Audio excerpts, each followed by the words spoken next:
नमस्कार, खबरों की खबर में आपका स्वागत है। कश्मीर में एक बार फिर से साजिश होने लगा है। ये पूरा साजिश जो है वो भारत विरोधियों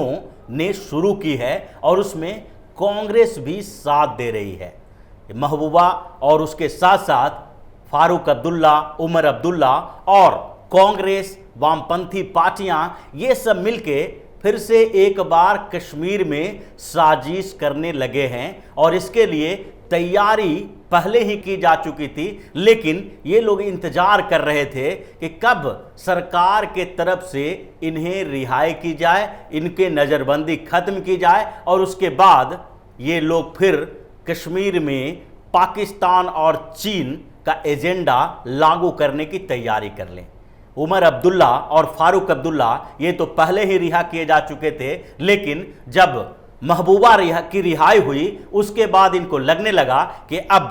तीनों जो बड़े नेता हैं, तीनों जो कश्मीर के पूर्व मुख्यमंत्री हैं, इन लोगों को अब मिल गई है वो मौका जिसके बाद वो साजिश कर सकते हैं और कश्मीर में जो इनका एजेंडा है उसको आगे बढ़ाने के लिए फिर से हंगामा किया जा सकता है। ये पृष्ठभूमि तो इन्होंने एक साल पहले तैयार की थी, जब कश्मीर से जो विशेष राज्य का दर्जा है उसे खत्म किया गया था और उसके साथ साथ 35 से आर्टिकल 35 से भी हटाया गया था। जब ये स्थितियां उत्पन्न हुई तो उसके बाद सरकार ने इन्हीं कारणों से जो आज दिखाई पड़ रहा है, उन्हीं कारणों से इन लोगों को नज़रबंद किया था, इनके अपने अपने घरों में रखना पड़ा था, क्योंकि सरकार को पता था कि अगर इनकी रिहाई की जाएगी, इन्हें बाहर खुला छोड़ दिया जाएगा तो कश्मीर में जो हालात हैं वो बद से बदतर करने में ये अपनी भूमिका निभाएंगे। लेकिन इन लोगों ने जो पहले गुपचुप तरीके से एक समझौता किया था और कश्मीर में विशेष राज्य का दर्जा बहाल करने के लिए जो प्रयास शुरू किए थे, उसके लिए एक गुपकर डिक्लेरेशन लागू किया गया था। गुपकर घोषणा जो है वो जो उमर अब्दुल्ला के पिता हैं फारूक अब्दुल्ला, उनके घर पर गुपकर रोड पर जो उनका घर है वहाँ पर सर्वदलीय बैठक बुलाई गई थी और उस सर्वदलीय बैठक में एक गुपकर डिक्लेरेशन की बात की गई थी जिस पर 6 पार्टियों ने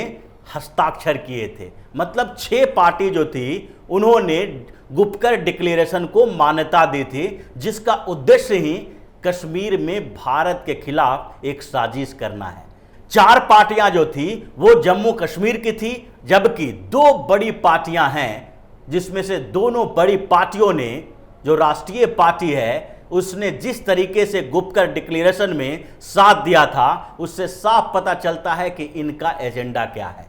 सबसे पहले बात करते हैं कि गुपकर डिक्लेरेशन है क्या। अगर गुपकर डिक्लेरेशन में जो बातें कही गई है उसमें साजिश की बू आती है तो उसके बावजूद कांग्रेस और वामपंथी पार्टियां उसके साथ क्यों खड़ी है। तो गुपकर डिक्लेरेशन 4 अगस्त 2019 को लाया गया था, जबकि ये पता चल गया था कि अब जो 5 अगस्त को पार्लियामेंट से पास हुआ और जम्मू कश्मीर को विशेष राज्य का दर्जा से वंचित कर दिया गया, उसके साथ साथ जम्मू कश्मीर और लद्दाख को 2 यूनियन टेरिटरी बना दिए गए। अब इन लोगों को लगा कि हमारा सारा राजनीतिक एजेंडा खत्म हो गया है, तो ऐसी स्थिति में अब कश्मीर में एक बड़े विद्रोह की तैयारी की जानी चाहिए और इसीलिए 4 अगस्त 2019 को सर्वदलीय बैठक फारूक अब्दुल्ला के घर पर की गई, जो गुपकर रोड पर है, और वहीं पर एक घोषणा की गई, एक एजेंडा तैयार किया गया जिसमें 6 पार्टियों ने उस पर दस्तखत किए। उसमें 4 पार्टियां जम्मू कश्मीर की थी। जो पहली पार्टी जो थी वो फारूक अब्दुल्ला की नेशनल कॉन्फ्रेंस और दूसरी पार्टी पीडीपी थी, जबकि तीसरी और चौथी पार्टी भी जम्मू कश्मीर की है लेकिन बड़ी पार्टी नहीं है। तीसरी पार्टी जो थी वो सज्जाद लोन की पार्टी है, जम्मू कश्मीर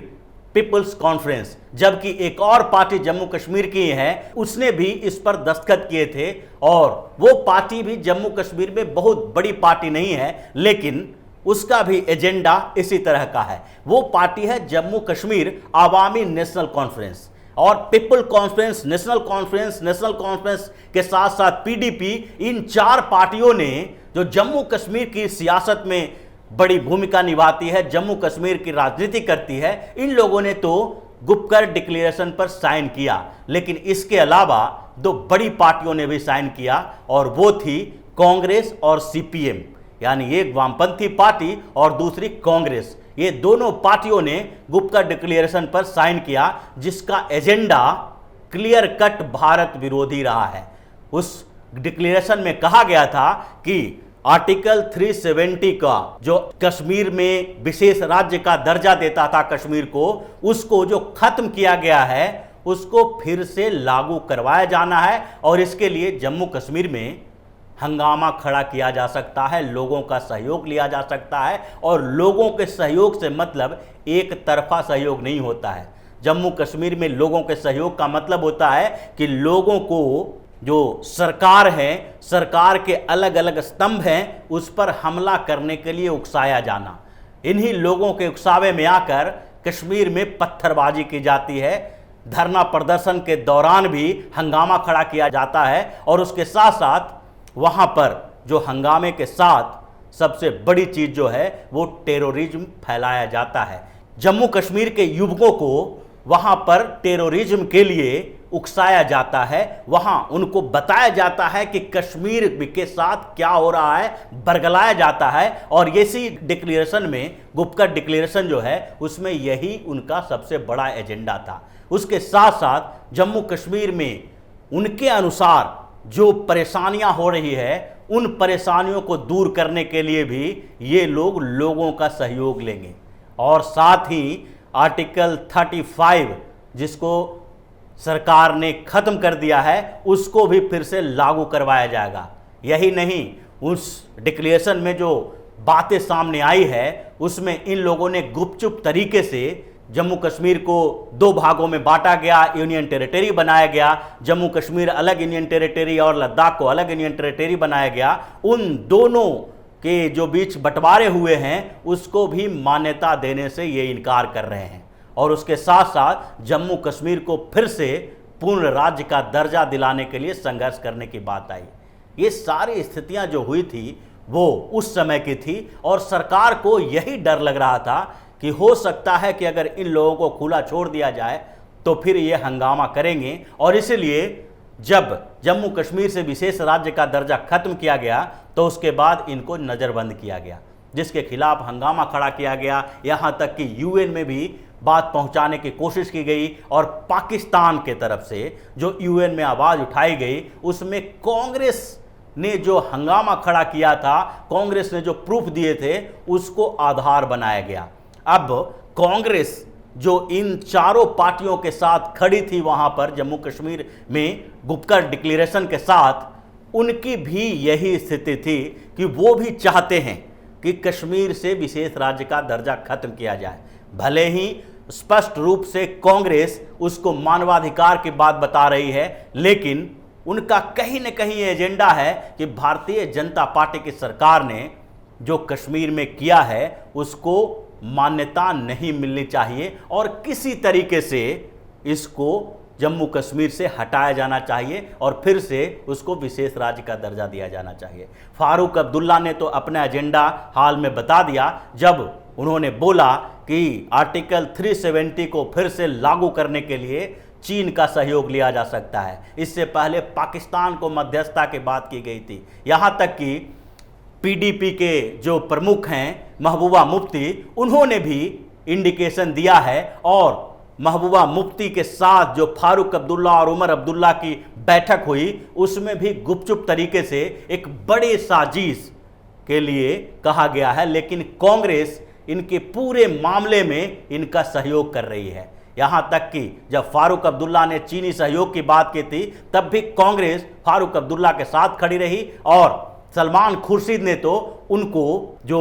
फारूक अब्दुल्ला ने बोला था चीन की बात, उसके साथ खड़े होने का प्रमाण भी दिया। फारूक अब्दुल्ला के लिए सही बातें कहने का आरोप मीडिया पर लगाया कि मीडिया ने सही आरोप बातें नहीं कही है, फारूक अब्दुल्ला के स्टेटमेंट को तोड़ मरोड़ के पेश किया है। जबकि कांग्रेस के पूर्व अध्यक्ष राहुल गांधी एक तरफ चीन के मुद्दे पर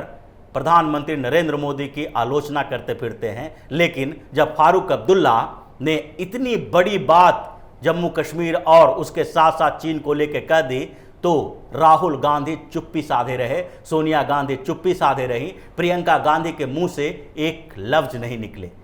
इसका कारण यही है कि ये सारी पार्टियां जो है जम्मू कश्मीर में एक बार फिर से साजिश करने में लगी है और उसकी शुरुआत हो चुकी है। अब ये फिर से गुपकर डिक्लेरेशन पर सारी पार्टियों की मीटिंग बुला रहे हैं, उसमें कांग्रेस भी शामिल होगी, वामपंथी पार्टी भी शामिल होगी, क्योंकि 6 पार्टियां जो है उन्होंने उस गुपकर डिक्लेरेशन पर सिग्नेचर किए हैं और उन सब को एक साथ लाकर फिर से एक साजिश की तैयारी की जा रही है। लेकिन सरकार ने कह दिया है कि अगर फिर से जम्मू कश्मीर को उसी दिशा में ले जाया जाएगा तो इन नेताओं की आज़ादी फिर से छीन ली जाएगी, क्योंकि आपकी आज़ादी इसलिए नहीं है कि आप देश विरोधी गतिविधियों में भाग लें। और अब ऐसा लगता है कि इन लोगों की जो रिहाई है वो ज़्यादा दिनों तक टिकने वाली नहीं है और फारूक अब्दुल्ला, उमर अब्दुल्ला, महबूबा, ये सारे लोगों को फिर से नज़रबंद किया जा सकता है, क्योंकि जिस तरीके से ये आगे बढ़ रहे हैं और गुपकर डिक्लेरेशन को आगे बढ़ाने के लिए कांग्रेस और वामपंथी पार्टियों का साथ ले रहे हैं, उससे इस बात के बू आ रही है कि कहीं न कहीं ये जम्मू कश्मीर के बाहर भी,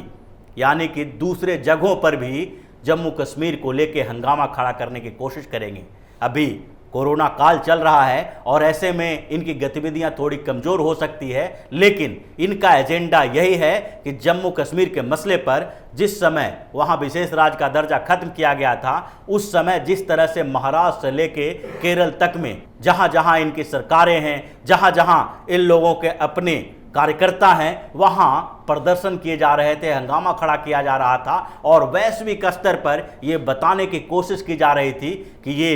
जो फैसला मोदी सरकार ने लिया है वो अनकॉन्स्टिट्यूशनल है, असंवैधानिक है। लेकिन असंवैधानिक होने का प्रमाण सिर्फ कोर्ट दे सकती है, ये पार्टियां नहीं दे सकती। अगर संविधान के खिलाफ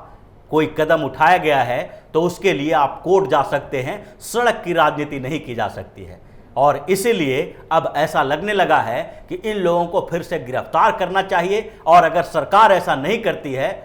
तो ये सरकार के लिए बहुत बड़ा जो धोखा होगा और सरकार इस धोखे में अगर रहती है तो जम्मू कश्मीर में एक बार फिर से हंगामा खड़ा हो जाएगा। तो इसी तरह की खबरों के साथ फिर से हाजिर होंगे, तब तक के लिए बने रहिए हमारे साथ और देते रहिए हमें सहयोग, ताकि इसी तरह की खबर हम आपके लिए लाते रहें। धन्यवाद। अगर आपको हमारा वीडियो पसंद आया हो तो इसे लाइक करें, हमारे चैनल को सब्सक्राइब करें और हाँ, बेल आइकन दबाना ना भूलें ताकि आप तक हमारे वीडियो की नोटिफिकेशन पहुंचती रहे।